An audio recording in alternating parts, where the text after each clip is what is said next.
Rekan-rekan sekalian dan para pemirsa, sekarang kita masuk ke Q&A nomor 2 ya, yang berjudul tentang apa yang dimaksud dengan pilar-pilar geodesi. Di Q&A pertama kita sudah mendefinisikan tentang ruang lingkup bidang keilmuan geodesi. Nah, sekarang pilar-pilar geodesi itu apa saja ya? Para ahli geodesi secara internasional sekarang merumuskan ada 3 pilar dari bidang ilmu geodesi ya. Yang pertama yang namanya geokinematika. Geokinematika ini geometri dan kinematika ya, geometri bumi dan kinematika bumi ya. Jadi pilar yang pertama ini bahwa geodesi itu mengukur bentuk geometri dari bumi secara keseluruhan maupun permukaannya ya. Apakah itu bumi padat, litosfer, atau permukaan yang ditutupi es maupun ditutupi laut ya. Jadi geometri dari bumi secara global, secara utuh maupun permukaan-permukaan bumi ya. Geokinematika juga concern dengan kinematika. Jadi pergerakan-pergerakan titik-titik di permukaan bumi ya, dan variasinya ya. Baik yang skalanya global maupun regional sampai lokal ya dalam konteks spasial, maupun variasi yang sifatnya temporal ya, dari skala waktu yang cepat hingga lama ya, yang mungkin beberapa dekade yang sifatnya sekular ya. Nah, pilar yang kedua ini terkait dengan rotasi bumi ya. Karena seperti kita ketahui bumi kita ini berputar mengelilingi sumbu putarnya ya. Kemudian sambil berputar, bumi kita ini juga berevolusi mengelilingi matahari ya. Jadi bumi kita ini berotasi dan berevolusi mengelilingi matahari. Nah, tentunya di dalam pergerakannya ini terdapat sejumlah variasi ya dari pergerakan rotasi ini.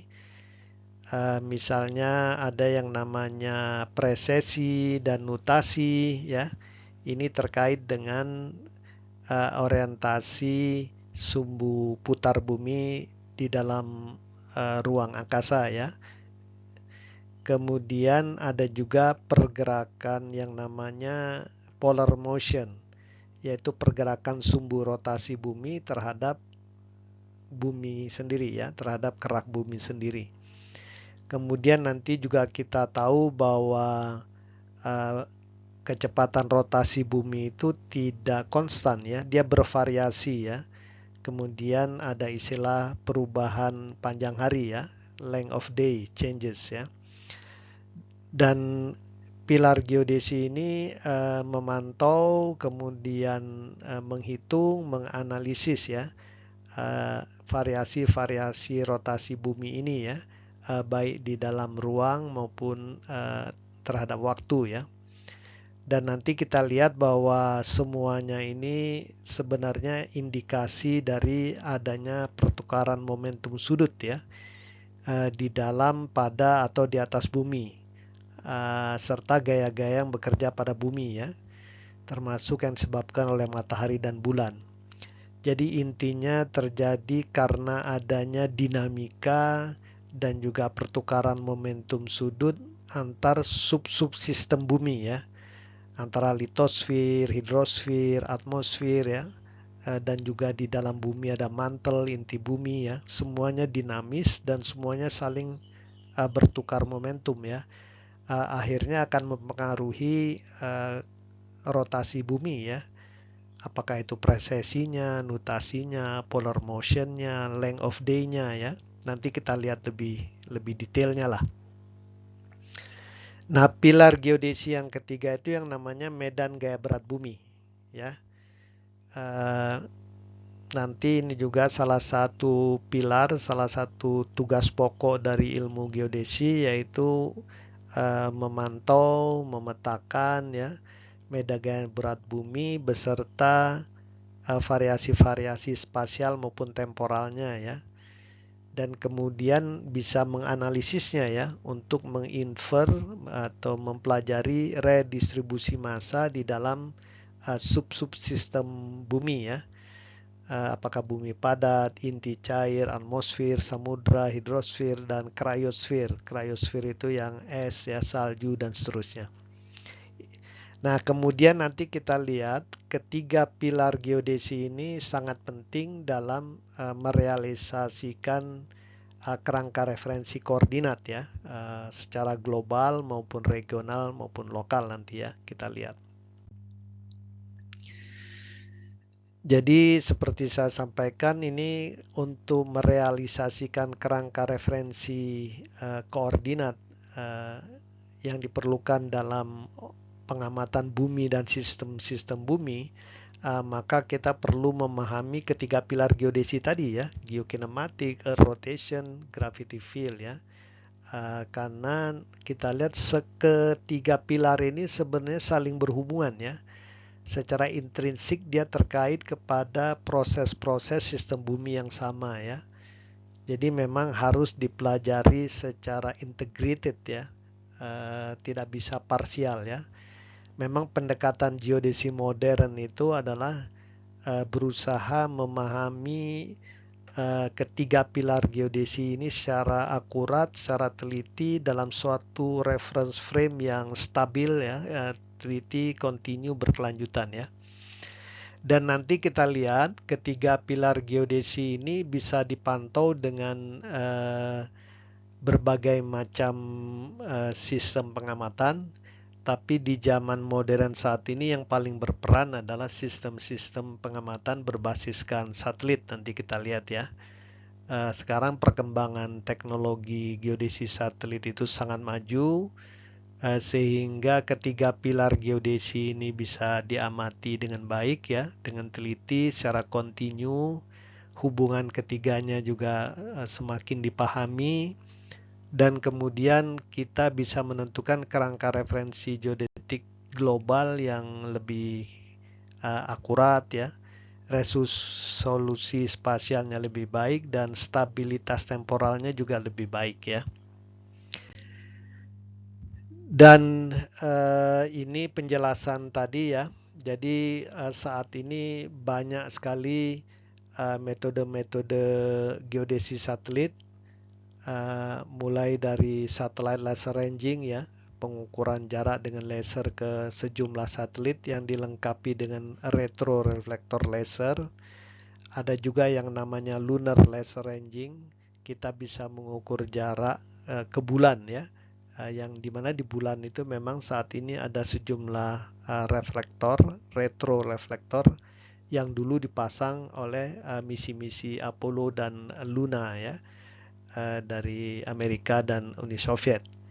Kemudian tentunya ada GNSS seperti GPS ya, Galileo, Beidou, GLONASS ya.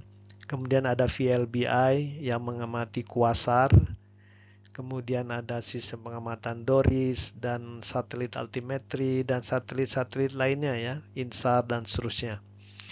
Jadi sekarang ini memang peranan atau kontribusi sistem pengamatan berbasiskan satelit atau geodetic satellite methods sekarang ini semakin menjadi penting dan strategis ya dalam merealisasikan pilar-pilar geodesi dan juga kerangka referensi koordinat ya.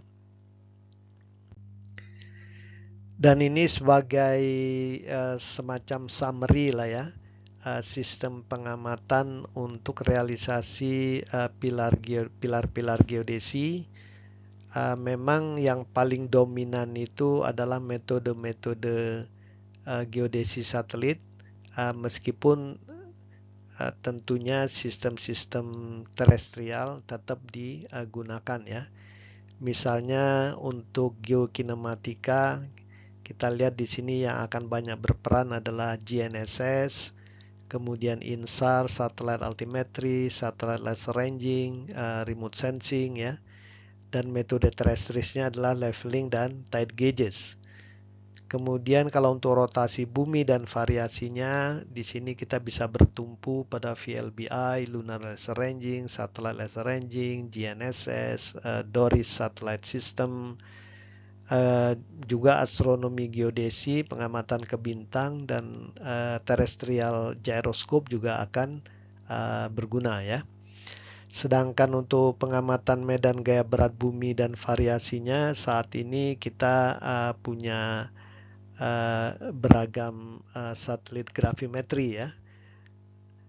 Yang sekarang yang masih available itu GRACE ya. Sebelumnya kita punya misi CHEM, GOCE ya.